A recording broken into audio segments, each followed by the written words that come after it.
itu ada salah satu jalan setapak. Ada sih jalan lain, cuman dia lewatnya rada gelap. Nah, gue lewat jalan setapak ini nih. Nah, kejadiannya di sini nih. Pas gue setengah perjalanan di jalur jalan setapak ini,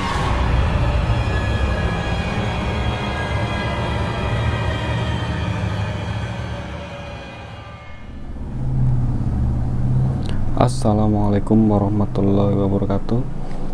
Balik lagi di channel gua, channel Horror Story Ruang Misteri. Di video kali ini gua akan bercerita tentang pengalaman misteri gua.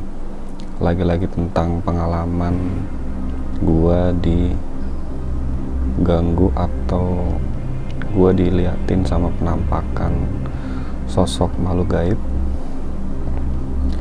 Dan yang pasti itu buat gue benar-benar ketakutan, men. Nah, kejadian pengalaman gue ini itu terjadi di tahun 97 atau 98, waktu gue itu masih sekolah SMP kelas 1, men. Kejadian ini di kampung gue. Sebelum kita lanjut ke cerita, jangan lupa ya, subscribe channel gua Horror Story Ruang Misteri, like, share, atau komen. Oke, kita lanjut ke cerita pengalaman gua di kampung waktu itu. Pengalaman yang cukup menakutkan buat gua. Jadi waktu itu gua masih sekolah SMP kelas 1. Waktu itu kejadiannya waktu liburan sekolah. Dan biasalah kalau malam kita tuh kalau habis isya gitu kan suka nongkrong dulu di masjid tuh. Kita ngobrol-ngobrol, bercanda sama anak-anak masjid, sama teman-teman lah. Kita ngobrol-ngobrol, bercanda, ngobrol kesono kemari, ya kan? Biasalah, namanya juga anak-anak ya. Nah, nggak lama kita nggak sadar udah malam tuh, sekitar jam 11-an lah, jam 11 malam. Nah, karena kita liburan, sekolah kita libur, kita tuh berencana nginep di masjid tersebut. Nah, oke lah, gue iyain aja, dan akhirnya kita setuju dan sepakat buat nginep di masjid. Jadi subuhnya itu kebetulan besoknya itu hari Minggu. Jadi kita rencana itu habis subuh mau jalan-jalan ke pantai. Soalnya rumah gue deket pantai selatan ya. Nah, pas kita udah sepakat mau nginep di masjid, kebetulan perut gua tuh lapar, men. Ya kan? Ya gue bilang ke mereka dong, gue balik dulu ya, gue makan dulu, habis itu gue kesini lagi. Nah, mereka oke lah. Nah, waktu malam itu pas gue mau balik, pas banget gerimis turun, men. Hujan, jadi belum deras banget sih, masih gerimis. Nah, mau nggak mau gue pulang karena lapar. Nah, jalan dari masjid kita ini ke rumah gue, yang gue anggap jalan yang paling ibaratnya terang lah, itu ada salah satu jalan setapak. Ada sih jalan lain, cuman dia lewatnya rada gelap. Nah, gue lewat jalan setapak ini nih. Nah, kejadiannya di sini nih. Pas gue setengah perjalanan di jalur jalan setapak ini, memang di sepanjang jalan setapak itu ada rumah. Nah, ada sebuah rumah, ya rumah warga gitu. Cuman di depan itu ada pohon gede lah, gue nggak tahu, lupa pohon apaan. Nah di pohon itu biasa buat jemurin pakaian men. Nah jadi ada tambangnya gitu. Nah di situ buat jemur tuh. Pada saat gue lewatin pohon yang buat jemuran itu, gue lihat tuh kayak ada mukena gantung men, jadi mirip mukena gitu. Pikiran gue sih itu apa ini orang rumah lupa kali ya masukin mukena, padahal kan hujan gitu. Nah gue waktu itu belum curiga nih, tapi pas gue perhatiin kok mukena itu bergerak.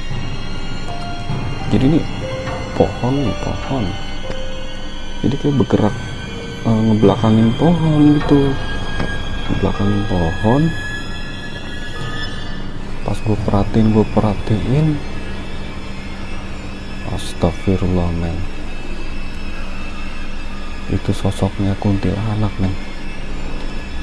Jadi rambutnya panjang kayak pakaian putih gitu, yang tadinya gue pikir mau kena, ternyata itu si Neng Kunti itu. Dia berdiri benar-benar di balik pohon, kelihatan sebelah, jadi kelihatan kayak sebelah badan gitu. Itu asli serem banget men. Dan gue di situ ketakutan, gue sampai kaki gue lemas dan gue jongkok, dan gue nggak tahu harus ngapain. Lari rasanya pun berat kaki, apalagi berdiri juga berat, apalagi lari. Yang gue inget tuh cuman nyokap gue mulu kan. Akhirnya gue baca Al-Fatihah. Akhirnya gue kuat bangun dan gue lari sekenceng-kencengnya itu. Begitu gue nyampe rumah, gue gedor-gedor tuh pintu rumah tuh. Akhirnya nyokap gue yang bukain, dan gue ditanyain sama nyokap gue, kenapa lo lari-lari malam-malam gini, mana gedor-gedor pintu kenceng banget, udah kayak rampok gitu. Gue bilang dong, gue habis diliatin penampakan kuntilanak bu. Gue bilang gitu aja kan, makanya jangan keluyuran malam-malam. Gue diomelin tuh sama nyokap gue. Nah pas begitu gue mau masuk, gue dilarang tuh sama nyokap gue, jangan masuk dulu, itu masih ngikutin lu tuh di belakang. Nah kebetulan nyokap gue itu rada peka dikit, dia rada peka lah, nggak tahu karena gue anaknya kali. Terus gue bingung dong, gue nengok belakang gue kagak ada, tapi nyokap gue bilang begitu. Nah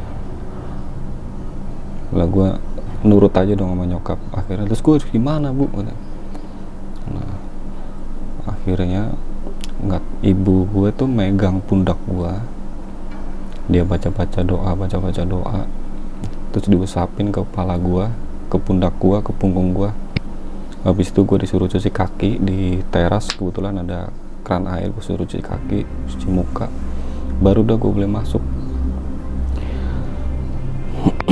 Dan yang gue rasain sebelum gue masuk rumah, pada saat gue lari itu emang badan berasa berat banget men, berat banget.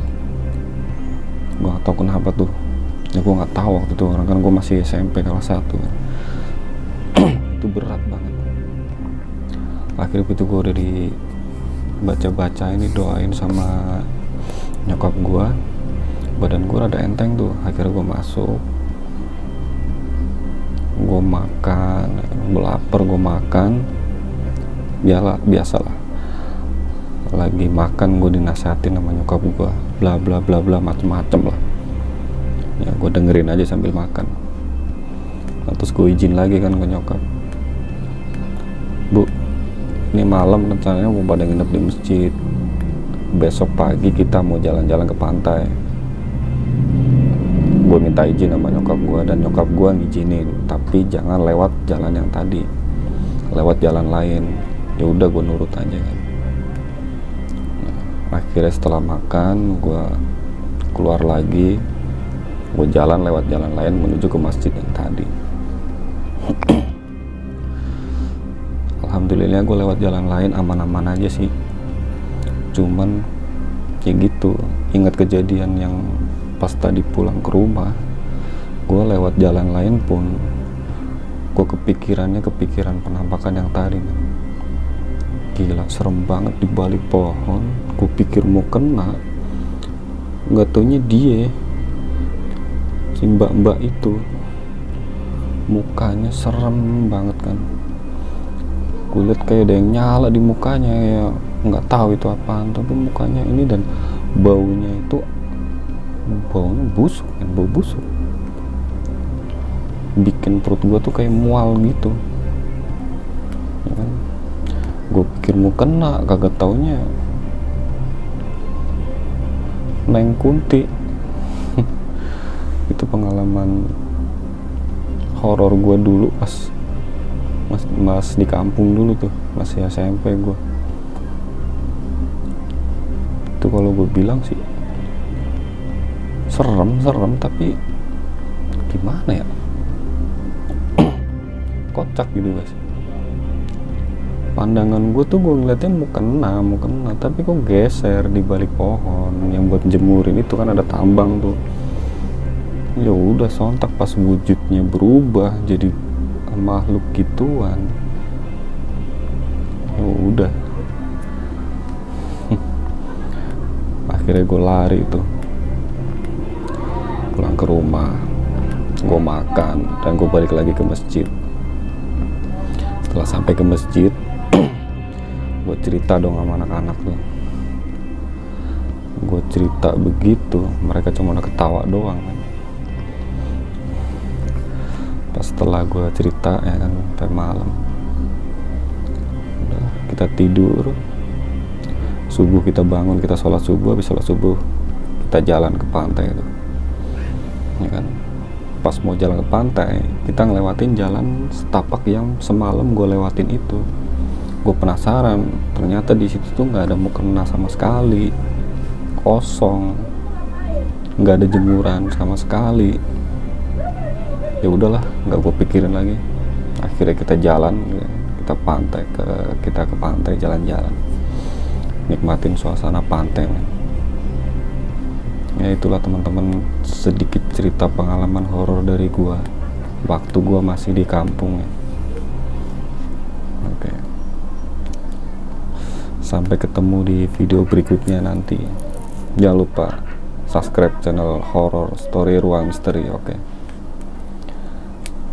Assalamualaikum warahmatullahi wabarakatuh.